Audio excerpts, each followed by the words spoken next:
Tom Crawford, Pat Hayes here at Lucas Oil Stadium in Indianapolis, site of tonight's Big Ten championship game, Michigan versus Iowa. The Wolverines going for their third consecutive Big Ten title out here. It's beautiful. Look at this field out here. We're about 3 hours before game time, about 2 hours before the food's served. So we got time to kill. We got cookies too. Yeah, we got cookies. And Pat and I sit next to each other at Michigan Stadium, which is probably an experience for him like none other. And we'll talk about that in a second. But overall feelings about this game tonight. Chances for Michigan to win their third consecutive Big Ten title. I think it's. I feel very good about this Do you? game here tonight because, of course, they're picked to be a prohibitive favorite, 22-point favorite in this one. Of course, we know the history of Iowa that they got a good defense, but they can't score points. Yeah. So, Score 14 points. Your chances of beating the Iowa Hawkeyes pretty doggone good. exactly right. Well, Pat and I have been sitting next to each other at Michigan Stadium.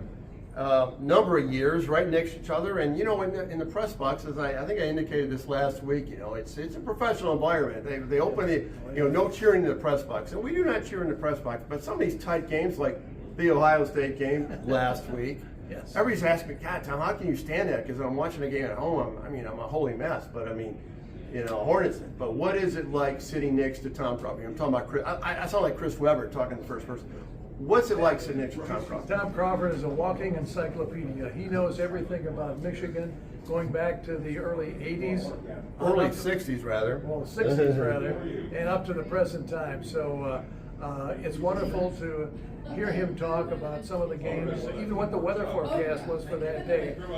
He's just, like I said, he's an encyclopedia. Yeah, well, okay, but that's all. I appreciate you saying that, but I want to know what you think of my behavior. Do I fulfill the obligation of being a stoic professional, even during those squirming moments, like when Ohio State had possession late in the fourth quarter against Michigan?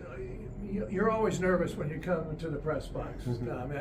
That's the first thing that I notice, and I know you're very positive about Michigan, and you're just hoping that this is going to be a day for another Michigan victory. I go to the restroom a lot. I go for a lot of water breaks, right? And halftime, he has to go for the cookies. I go for the cookies. That's Absolutely. right. Okay. They're One good, thing too. that I enjoy about Pat, we talk about Michigan football every Tuesday and Michigan basketball inside the cave. That's a great show. I appreciate you having me on, Pat. Yep, We inside had a lot the of game. fun. Yeah, every John Cohn. Yep. every Tuesday, 7 to 9 in the morning, 965thecave.com. There you go. You can pick us up, and we have a great time. We do indeed. So, hey, enjoy the game tonight, Michigan fans, all fans. College football, a lot going on, and we'll talk to you soon.